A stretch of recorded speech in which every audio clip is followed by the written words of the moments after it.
জায়ানন্দিনী টেলিবাংলা থেকে আমি আছি সবরা জাহান জেরিন। আমাদের নিয়মিত অনুষ্ঠান গল্প পাঠ নিয়ে।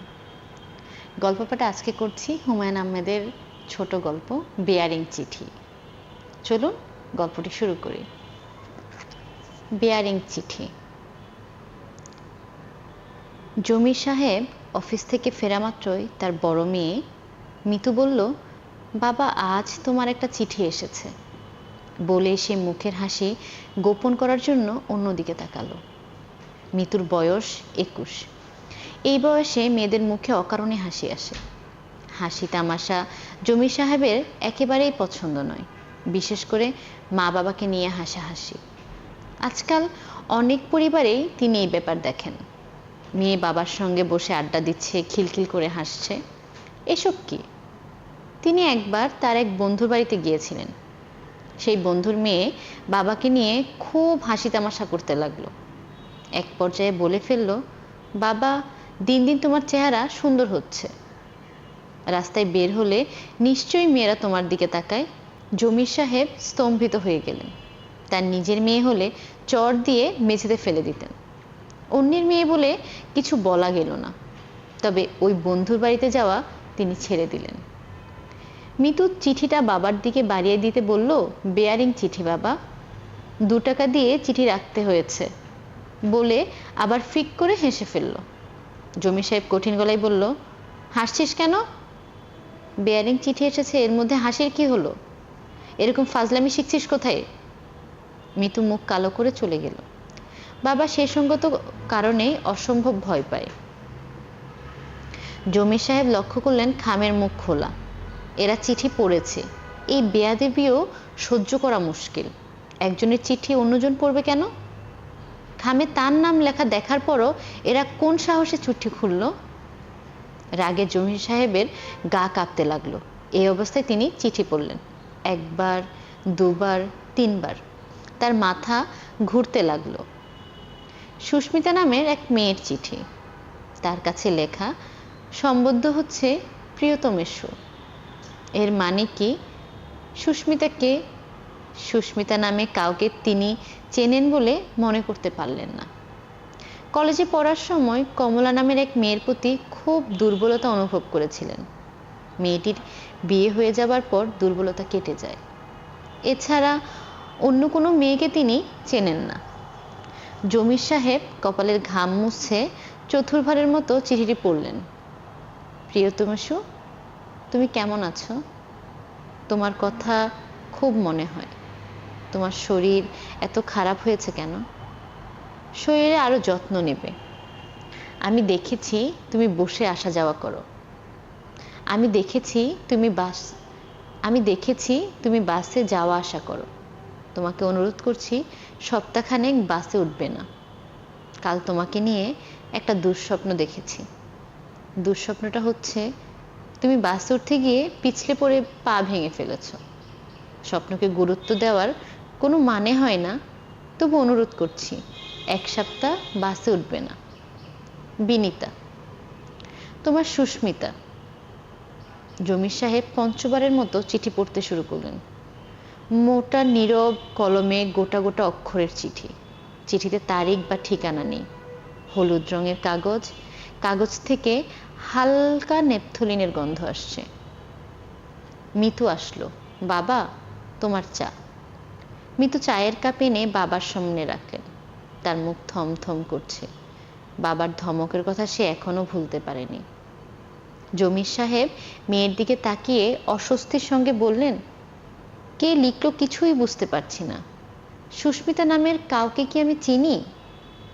মিতু বলল, চিনি হয়েছে কিনা দেখো চাতে। জমির সাহেব চায়ের চিনির ব্যাপারে কোনো আগ্রহ দেখালেন না। শুকনো গলায় বললেন, তোর মা এই চিঠি পড়েছে? মিতু বলল, হ্যাঁ। বলেছে কিছু তোকে? না না, মা কিছু বলেনি। বুঝলি মিতু, সুস্মিতা নামের কাউকেই চিনি না। আর ধর যদি চিনতামও, তাহলে কি এরকম একটা চিঠি কেউ লিখতে পারে? ছি, লজ্জায় আমার মাথা কাটা যাচ্ছে। মিতু অনেকক্ষণ ইতস্ত করে বলল, আমার কি মনে হয় জানো বাবা? আমার মনে হয় এই বাড়িতে জমির সাহেব বলে কেউ ছিলেন। চিঠিটা তাকে লেখা। জমির সাহেবের চোখ মুখ উজ্জ্বল হয়ে উঠল। এই সহজ সমাধান তার মাথায় কেন আসেনি বুঝতে পারলেন না। মিতু মেয়েটার মাথা তো বেশ ভালো, সায়েন্সে দেওয়া উচিত ছিল। গাধার মতো তিনি মেয়েটাকে আসতে দিয়েছেন। তিনি চায়ে চুমুক দিয়ে বললেন, খুব ভালো চা হয়েছে মা, খুব ভালো। তোর মা কোথায় রে? নানু বাড়ি গেছে। মা নানু বাড়ি গেছে, এই বাক্যটি জমির সাহেবের খুব অপছন্দ বাক্য। শাহানার বাড়ি মণিপুর 6 নম্বরে। ওই বাড়িতে গেলে শাহানার রাতটা থেকে যায়, আজও থেকে যাবে। তবে আজ জমির সাহেব অন্য দিনের মতো খারাপ বোধ করলেন না। শাহানা থাকলে নিশ্চয়ই চিঠিটা নিয়ে গম্ভীর গলায় কথা বলতো। শাহানার কথা শুনতে ইদানিং তার অসহ্য লাগে। রাগি রাগি কথা তো আরও অসহ্য লাগবে। মিতু? জি বাবা। তোর মা বোধ হয় থেকে যাবে ও বাড়িতে। হ্যাঁ। তোর মা কিছু বলেনি চিঠি পড়ে? না বাবা। তোর কি মনে হয় রাগ করেছে? রাগ করেছিল আমি বুঝিয়ে বলেছি। মেয়ের প্রতি কৃতজ্ঞতায় জমির সাহেবের মন ভরে গেল। মেয়েটাকে সায়েন্সে পড়ানো উচিত ছিল। সায়েন্স না পড়িয়ে ভুল হয়েছে। আর্টসে পড়বে গাধা টাইপের মেয়েরা। তার মেয়ে গাধা টাইপ নয়, বুদ্ধি আছে, বাপের মতো ফিলিংস আছে। পরের দিন যথারীতি জমির সাহেব অফিসে রওনা হলেন। একবার মনে হলো না বাসে না গিয়ে একটা রিক্সা নিয়ে নেবেন।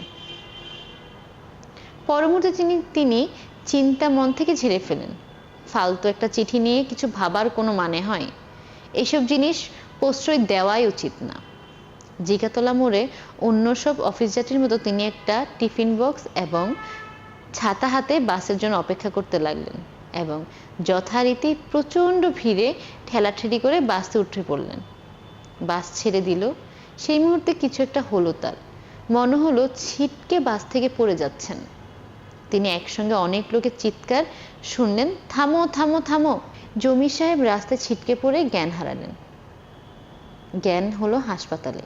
তার বা পা হাঁটুর নিচে ভেঙেছে। এক জায়গায় না, 2 জায়গায়। মিতু এবং শাহানা মাথার কাছে বসে আছে। দুজনেই কেঁদে বুক ভাসাচ্ছে।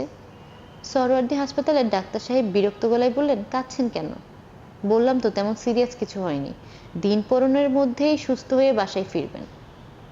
2টা ফ্র্যাকচার হয়েছে, তবে সিরিয়াস কিছু না। ডাক্তারের কথা মতো 15 দিনের মাথায় জমির সাহেব বাড়িতে ফিরলেন, তবু পুরোপুরি সুস্থ হয়ে নয়। বা পা অচল হয়ে গেল। এদেশে নাকি কিছু করা সম্ভব না। বিদেশ যদি কিছু হয়। চাকরি শেষ হবার আগে জমির সাহেব রিটায়ার্ড করলেন।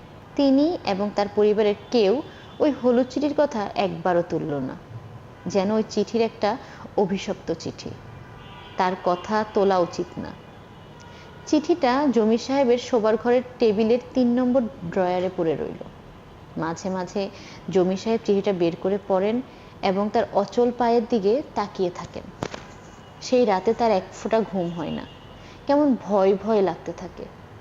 নতুন বছরের গোড়াতে জিগাতলা বাসা উঠিয়ে উত্তর শাহজাহানপুরের সস্তা একটা ফ্ল্যাটে তারা চলে গেলেন। রোজগার কমেছে, এখন টাকা পয়সা সাবধানে খরচ করতে হবে। নতুন ফ্ল্যাটে 2টো মাত্র শোবার ঘর। একটিতে জমির সাহেব শাহানাকে নিয়ে থাকেন, অন্যটিতে মিতু আর তার ছোট বোন ইরা থাকে। জমির সাহেবের বড় ছেলে থাকে বসার ঘরে। একটা খাট ঘরে গাদাগাদি করে রাখা হয়েছে। ওই বাড়িতে মাস 3 কাটানোর পর আরেকটি বেয়ারিং চিঠি এলো। আগের মতো গোটা গোটা হরফে লেখা। মোটা কলমের নিব দিয়ে মেয়েলি অক্ষরে সুস্মিতা লিখেছে, প্রিয়তম এসু, তুমি কেমন আছো? এত দুশ্চিন্তা করছো কেন? তোমাকে দুশ্চিন্তা করতে দেখলে আমার ভালো লাগে না। সংসারে দুঃখ কষ্ট সমস্যা থাকবেই, এতে বিচলিত হলে চলে? মনে সাহস রাখো।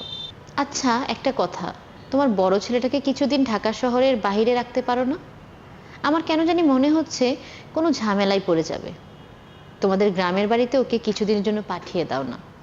ও যেতে চাইবে না, বুঝিয়ে সুঝিয়ে রাজি করাও। বিনিতা, তোমার সুস্মিতা। এবার আর সুস্মিতা চিঠি নিয়ে কেউ হাসাহাসি করলো না। চিঠি পড়ার সময় শাহানার হাত থরথর করে কাঁপতে লাগলো। জমির সাহেব অস্বাভাবিক গম্ভীর হয়ে গেলেন। বড় ছেলে সুমনকে গ্রামের বাড়িতে পাঠানোর প্রশ্নই ওঠে না। কারণ তার বিএ ফাইনাল পরীক্ষা শুরু হয়েছে, দুটো পেপার হয়ে গিয়েছে। তবু শাহানা বললেন, থাক, পরীক্ষা দিতে হবে না, ওকে পাঠিয়ে দাও। জমির সাহেব বললেন, দরকার আছে বলে তো মনে হয় না, চিঠি পাওয়ার পরেও তো 15 দিন হয়ে গেল। হোক 15 দিন, পাঠিয়ে দাও, আমার ভালো লাগছে না আর। আচ্ছা, বলে দেখো, যদি যেতে রাজি হয় তাহলে যাক। সুমন যেতে রাজি হলো। শুধু যে রাজি হলো তাই না, তৎক্ষণাৎ যেতে রাজি। টাকা দিলে আজ রাতেই টেনে রওনা হয়ে যায় এমন অবস্থা। ঠিক হলো সে সোমবার সকালে ট্রেনে যাবে। জমির সাহেবও সঙ্গে যাবেন। পৈতৃক বাড়ি ঠিকঠাক করবেন, জমি জমা খোঁজ খবর করবেন, সমস্ত হলে কিছু জমি বিক্রি করে আসবেন। টাকা পয়সার খুব টানাটানি যাচ্ছে। তাদের যাওয়ার কথা সোমবার, তার আগের দিন অর্থাৎ রোববার ভোররাতে পুলিশ এসে জমির সাহেবের বাড়ি ঘেরাও করে সুমনকে ধরে নিয়ে গেল। হতভম্ব জমির সাহেবকে পুলিশ সবাই ইন্সপেক্টর আড়ালে ডেকে নিয়ে গিয়ে বললেন, আপনার ছেলের বিরুদ্ধে মার্ডার চার্জ আছে। 7 দিন আগে 4 জন মিলে খুনটা করেছে, কোল্ড ব্লাডেড মার্ডার। আপনার ছেলে 4 জনের একজন। আপনি বুঝে সুঝিকে ছেলেকে রাজসাক্ষী হতে রাজি করান, এতে আপনারও লাভ, আমাদেরও লাভ। না হলে কিন্তু ফাঁসিটা হয়ে যাবে। পলিটিক্যাল প্রেশারও আছে। সুমন রাজসাক্ষী হতে রাজি হলো না। দীর্ঘদিন মামলা চলল, রায় বেরোতে লাগলো 2 বছর। 3 জনের 7 বছর করে সশ্রম কারাদণ্ড, আর একজনের ফাঁসি। সেই একজনই সুমন। অন্য 3 জন ছেলেটাকে ধরে রেখেছিল। খুন করেছে সুমন, ধারালো খোর দিয়ে রক কেটে দিয়েছে। 5 বছর কেটে গেছে। পরবর্তী বেয়ারিং চিঠিটা এলো 5 বছর কাটার পর। এই 5 বছরে জমির সাহেবের সংসারে বড় রকমের ওলটপালট হয়েছে। 2 মেয়ের বিয়ে হয়ে গিয়েছে। মিতুর বিয়ে হয়েছে কৃষি খামারের এক ম্যানেজারের সঙ্গে। সে স্বামীর সঙ্গে গোপালপুর থাকে। ছোট মেয়ে ইরার বিয়ে হয়েছে ওষুধ কোম্পানির এক কেমিস্টের সঙ্গে। তারা ঢাকা শহরেই থাকে। প্রায় বাবা মাকে দেখতে আসে। বড় মেয়ের কোনো ছেলেপুলে হয়নি। ছোট মেয়ে একটা ছেলে হয়েছে, ছেলের নাম ফরহাদ। এই ছেলেটি জমির সাহেবের খুব ভক্ত। তার কাছে এলেই কোলে উঠে বসে থাকে, কিছুতেই কোল থেকে নামতে চায় না। 5 বছর পর একদিন পিয়ন এসে বলল, স্যার, আপনার একটা বেয়ারিং চিঠি এসেছে, রাখবেন? জমির সাহেব শূন্য দৃষ্টিতে তাকিয়ে রইলেন। সেদিন ইরা বাড়িতে এসেছে। জমির সাহেবের কোলে ফরহাদ। তিনি ফরহাদকে মাটিতে নামিয়ে চিঠি হাতে নিলেন। হাতের লেখা চিনতে তার একটু অসুবিধা হলো না। সে হাতের লেখা, সেই ন্যাপথলিনের গন্ধ। পিয়ন বলল, 4 টাকা লাগবে। জমির সাহেব একবার ভাবলেন বলবে, চিঠি রাখবো না। তিনি তা বলতে পারলেন না। যন্ত্রের মতো পকেটে হাত দিয়ে 4 টাকা বের করলেন, চিঠি পাঞ্জাবির পকেটে রেখে দিলেন। কাউকে কিছু বললেন না। তার বমি বমি ভাব হলো, মাথা ঘুরতে লাগলো। রাতে তিনি কিছু খেলেনও না। ইরাদের আসা উপলক্ষে ভালো মন্দ রান্না হয়েছিল, তিনি কিছুই মুখে দিলেন না।